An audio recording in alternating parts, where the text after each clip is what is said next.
केजरीवाल से लगातार चूंकि पूछताछ चल रही है तो ईडी ने रिमांड को लेकर बड़ी तैयारी की है। ज्यादा से ज्यादा रिमांड मिल सके इसको लेकर ईडी की तरफ से तैयारी पूरी कर ली गई है। इस वक्त की ये बड़ी खबर हम आपको बता देते हैं कि रिमांड नोट में शराब घोटाले में केजरीवाल की भूमिका के बारे में भी लिखा जा रहा है और ईडी कम से कम 7 दिन की रिमांड की मांग करेगी। इसी पर ज्यादा जानकारी के साथ हमारे संवाददाता जितेंद्र शर्मा हमारे साथ जुड़े हुए। जितेंद्र, बताइए क्या कुछ तैयारी ईडी की तरफ से की गई है कोर्ट में पेशी से पहले?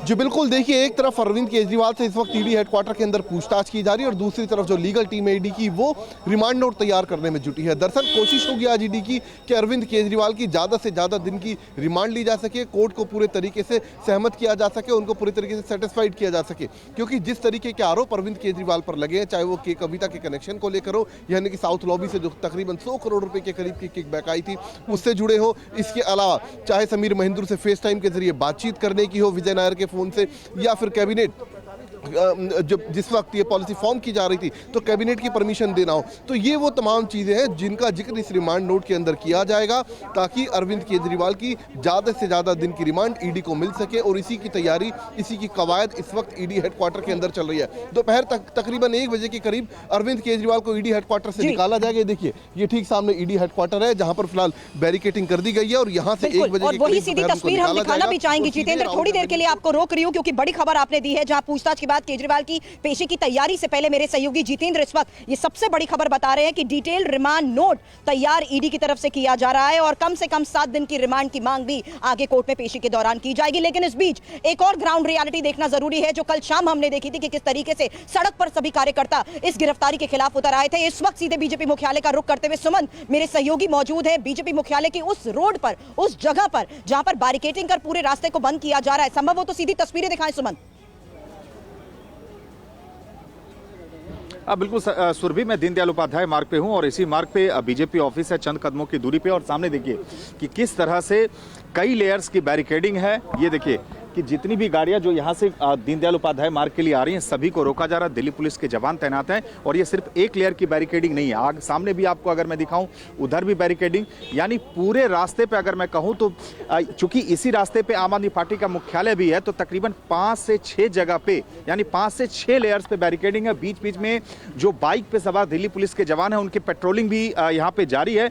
ये पूरी तस्वीरें देखिए, एक सड़क पे पूरी तरह से सन्नाटा है, हर जगह बैरिकेड्स और सिर्फ आगे आपको पुलिस के जवान दिखाई देंगे। पूरी मुस्तैदी है। 10 बजे का वक्त दिया गया था आम आदमी पार्टी की ओर से, ये कहा गया था कि 10 बजे यहाँ पे प्रोटेस्ट किया जा सकता है।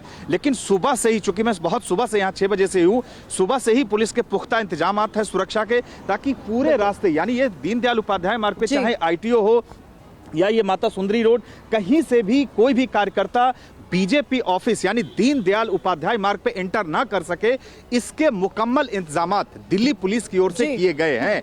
इसकी पूरी तैयारी है और मुझे लगता है कि आज दोपहर तक या शाम तक इसी तरह की व्यवस्था रहेगी। सामने आप देख रहे हैं वो कनॉट प्लेस को कनेक्टिंग वो रोड है, वहां भी देखिए पूरी तरह से ब्लॉक कर दिया गया, सिर्फ और सिर्फ बीजेपी मुख्यालय और में आने जो वाले जो कर्मचारी हैं। हमारे संवाददाता बता रहे हैं कि बीजेपी मुख्यालय पर आम आदमी पार्टी ने भले ही कह दिया हो कि प्रदर्शन की तैयारी है, लेकिन आम आदमी पार्टी के कार्यकर्ता वहां तक ना पहुंच सके, इसको लेकर तैयारी जो है वो बड़े स्तर पर कर ली गई है। इस बीच मैं शिवांग माथुर का रुख करना चाहूंगी। हमारे संवाददाता अरविंद केजरीवाल के निवास स्थान पर मौजूद है जहां पर उनके परिजनों से मुलाकात करने के लिए कई लोगों की तरफ से कोशिश की जा रही है। शिवांग, इस वक्त किस तरीके की तस्वीरें आप वहां देख रहे हैं? कोई और नेता मिलने पहुंचा? राहुल गांधी के भी परिजनों से मुलाकात करने की खबरें सामने आ रही थी। बिल्कुल प्रतिमा, देखिए अरविंद केजरीवाल के घर पे जो उनका परिवार है, मैं आपको दिखा दूं, उनका घर यहाँ से बिल्कुल सामने नज़र आता है। अरविंद केजरीवाल के परिवार वाले जो हैं, चाहे उनके माता पिता हों, बच्चे हों या पत्नी हों, वो तमाम लोग इस वक्त अंदर मौजूद हैं। ये सामने जो तस्वीरों में आप गाड़ियाँ देख रहे हैं, ये केजरीवाल का रेजिडेंस है। आपको ये बता दें कि यहाँ पे 11 बजे का समय लगभग तय किया गया था। ऐसा माना जा रहा था कि 11 बजे के आसपास जो राहुल गांधी हैं वो यहाँ पे आके मुलाकात करने का काम करेंगे उनकी पत्नी से और उनके माता पिता से। लेकिन क्योंकि कुछ देर पहले इन्फॉर्मेशन भी आई कि वो कांग्रेस के मुख्यालय पहुंचे हैं सीईसी की बैठक में, तो हो सकता है कि उसमें कुछ थोड़ा विलंब हो।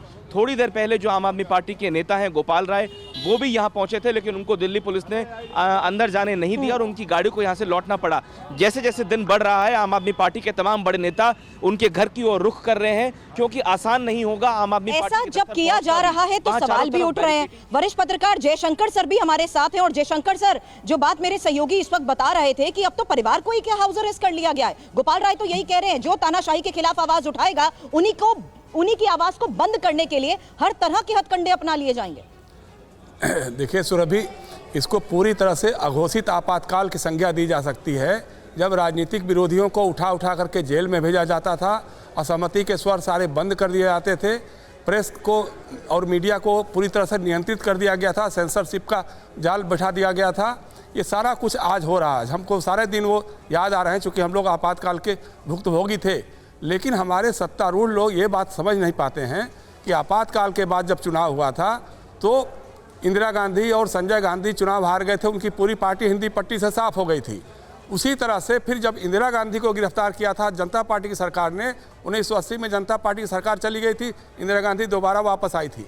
तो इस तरह की जो गिरफ्तारियां हो रही हैं, इस तरह के जो एहतियाती प्रबंध किए जा रहे हैं, ये सबसे जनता के बीच कहीं ना कहीं केजरीवाल और विपक्ष के लोगों पर सहानुभूति बढ़ रही है, क्योंकि आप लगातार ऐसी घटनाएं करते जा रहे हैं। जितने विरोध पक्ष के नेता हैं, जैसे मैंने शुरू में ही कहा था, अगर आपने अजीत पवार को भी गिरफ्तार किया होता, अगर आपने हसन मुशर्रफ, नवाब मलिक, अशोक चौहान को किया होता, हेमंत बिस्वा जो मौजूदा हालात है वो अघोषित आपातकाल जैसे हालात है। जयशंकर गुप्ता जी, आपका ये कहना है। समीर चौगाकर जी, सवाल मेरा आपसे है, जो कुल मिलाकर विपक्ष कह रहा है, क्या उसकी बात भी सुनी जानी चाहिए? जब उनकी तरफ से ये कहा जाता है कि कई ऐसे नाम हैं जो गिनाए जा सकते हैं, हेमंत बिस्वा शर्मा का नाम हो या फिर अशोक चौहान का नाम हो, अजीत पवार का नाम हो, इनका पास्ट क्या था ये मायने अब नहीं रखता है क्योंकि इनका प्रेजेंट बीजेपी है। नहीं प्रतिमा, एक बात कह दूं, एक बात मैं कह दूं, ये सारे नाम प्रधानमंत्री जी ने और गृह मंत्री जी ने गिनाए थे। प्रधानमंत्री जी ने कहा था कि 67,000 करोड़ रुपए का सिंचाई घोटाला करने वाला अजीत पवार जेल में जाएगा, वो जेल में होगा। अशोक चौहान जो भूतपूर्व सैनिकों की विधवाओं का रकम डकार गया, आदर्श भूमि घोटाला किया, वो जेल में जाएगा। लेकिन उसको राज्यसभा में भेज दिया, अजीत पवार को उप मुख्यमंत्री बना दिया, हेमंत बिस्वा शर्मा को मुख्यमंत्री बना दिया।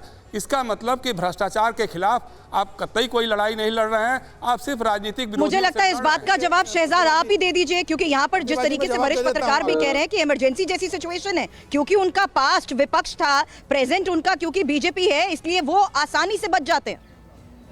मैं हाथ जोड़कर एक बार कहूंगा समीर जी, 10 सेकंड केवल, अगर ये आपातकाल होता तो ये बोलने का मौका टीवी 9 भारतवर्ष जैसे नेटवर्क पर नहीं मिलता। अगर ये आपातकाल होता तो क्या कोर्ट ने आपातकाल कल लगाया क्या उनको राहत न देते हुए? सुप्रीम कोर्ट आपातकाल लगा रही है मनीष सिसोदिया को बेल डिनाई करते हुए। और बाकी छोड़ दीजिए, अभी मेरी कांग्रेस की में साथी है हमारी, हम उनका बड़ा सम्मान करता हूं, उनिका जी सामाजिक क्षेत्र में भी एक्टिव रहती है वो, उनके नेताओं की 3-3 प्रेस कॉन्फ्रेंस लेकर बैठा हूं मैं कि केजरीवाल भ्रष्ट है। ये पवन खेड़ा, अजय माकन, अलका लांबा ये कहते थे या नहीं कहते थे? तो क्या वो हमारे साथ आपातकाल लगाते? और यही आम आदमी पार्टी ईडी की कार्रवाई पर खैरा को गिरफ्तार करती है, तब ईडी ठीक है। यही आम आदमी पार्टी ईडी की गिरफ्तारी छत्तीसगढ़ में भूपेश बाघेल की मांगती है, तब ईडी ठीक है। यही ईडी की कार्रवाई इन पे होती है तो गलत हो जाती है। ये कैसे होता है? छत्तीसगढ़ में ये खुद ही प्रभारी थे संजीव झा, उन्होंने प्रेस कॉन्फ्रेंस करके कहा था भूपेश बाघेल को गिरफ्तार करे ईडी, राहुल गांधी को गिरफ्तार करे बोला था, और सोनिया गांधी की गिरफ्तारी की मांग करते थे।